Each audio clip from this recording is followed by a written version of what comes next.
everyone, welcome to episode 3 of Toxin Talk with Kurt. And in this episode, we're going to be talking about ergot. And we're going to break down what exactly ergot is, how it's tested, and how it can affect your barn performance, and some of the ideas and thoughts you can implement in order to help support the animals within the barn.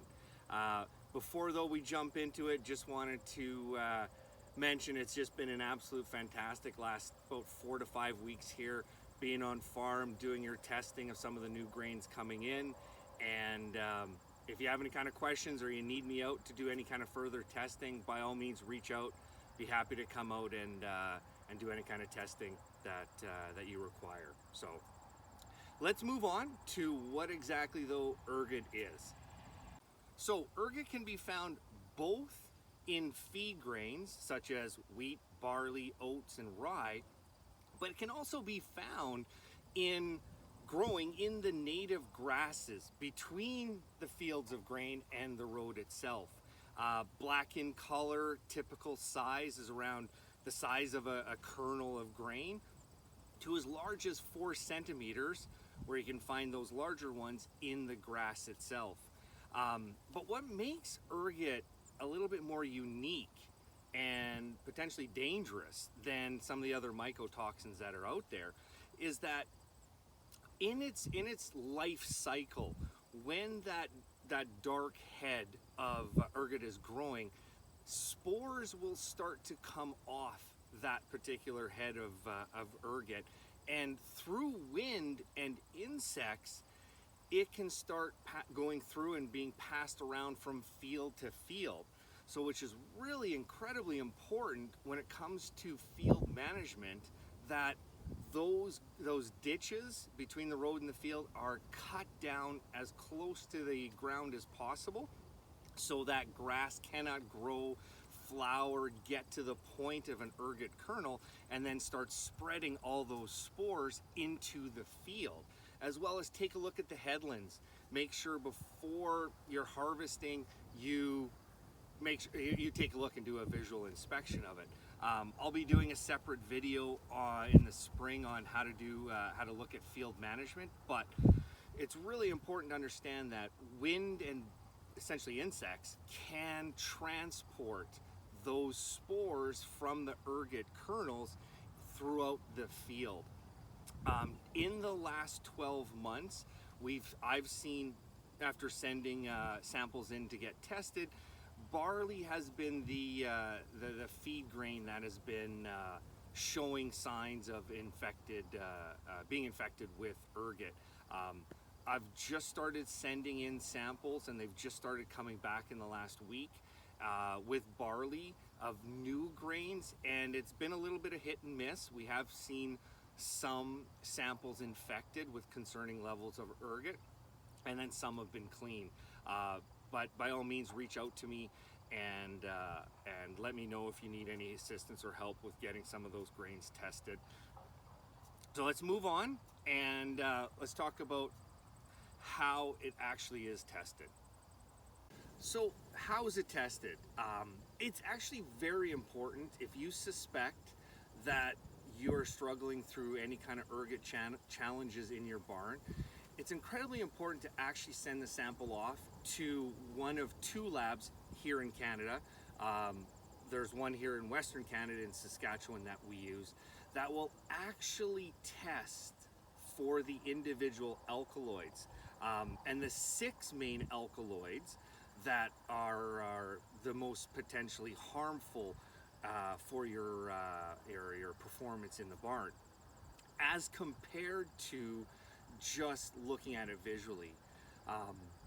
Just because you can't see the ergot, the actual large ergot kernels, doesn't mean that your grains are not infected, because they can get pulverized into pieces that you can't even see. They're essentially like dust in a bag that you would see in a sample bag.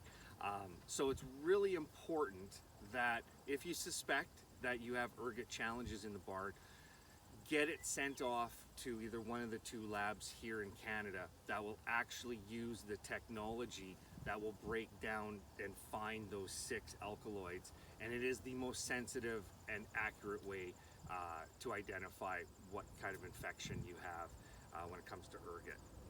Now, we're going to have a little intermission here, courtesy of Mr. Trevor Stanhope, that he sent me a couple videos that are just amazing, that in honor of all the hardworking individuals that produce the most amazing grains here in Western Canada and produce some of the most amazing animals for production. So we're going to just cut to a quick intermission, and then we're going to come back, and then we're going to talk about how it really affects animal performance in your barn. So.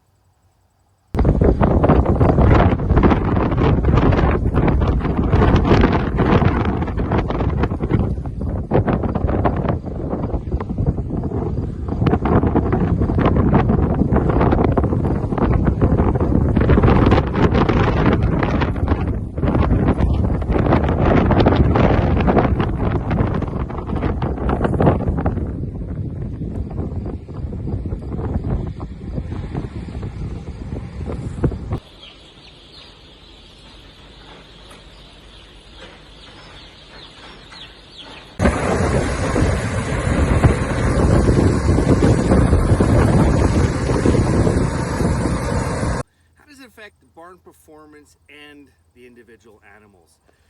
Number one, it limits blood circulation. If you start noticing ear and tail necrosis, could be an ergot challenge. It can greatly affect actually, the reproductive traits of your female stock. So whether you start seeing repeats, abortions, milk drying up in particular, it could mean you've got an ergot challenge. Respiratory issues, lameness, feed conversion rates can start coming off. Overall growth of the animals could start coming away, so your days to market start increasing. These are signs that you could have an ergot challenge. Some ideas or suggestions when it comes to overall concentrations of a complete feed diet. If you notice around 100 to 200 parts per billion after you've tested the grains, it could be limiting your or affecting negatively your overall barn performance. And as a suggestion or recommendation, any concentration over 250 parts per billion, it's recommended you don't feed that to your pregnant or lactating stock because of the negative effects of drying up the milk production or abortions and its hormonal effects and reproductive issues that it can cause to the pregnant animals. So from purely a monetary standpoint, it's incredibly expensive. Mycotoxin, government estimates indicate that just in the ruminant industry, it costs the industry $1 billion annually. So if you suspect that you're seeing some of these challenges, get your grains tested for ergot and give me a shout. We can easily take a look at the 6 different alkaloids and see if it is a challenge, and we can take it from there. So let's move on though to some of the thoughts and ideas and how to support the animals if you do have some ergot challenges going through your barn. So some thoughts and ideas to help support the animals and the barn itself when it comes to ergot. Number one, when those grains are coming onto farm, before they go into the bin, take a quick look at the top of that load. Ergot kernels like to float to the top in transit, and you'll be able to take a quick look and see if you actually can find ergot coming to the top of the load. Next is, if you suspect ergot challenges, get the sample tested, but actually get it tested not just visually, but for those 6 separate alkaloids, and then work with myself or one of the nutritional consultants to see at what level, if there's an issue or a problem. Number 3, quality antioxidant support for the animals.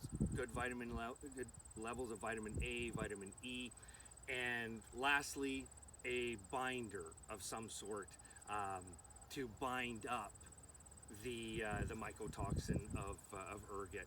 Just make sure that it'll actually be able to bind up ergot, and at what level it'll be able to bind it up. So if you have any questions, by all means, let me know.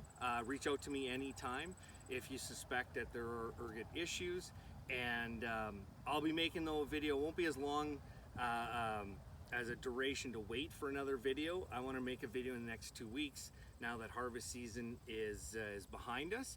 We got a little bit of corn though coming in and beans, but look out for the next episode. Thanks guys for listening and watching, and all the questions that come in on a daily basis.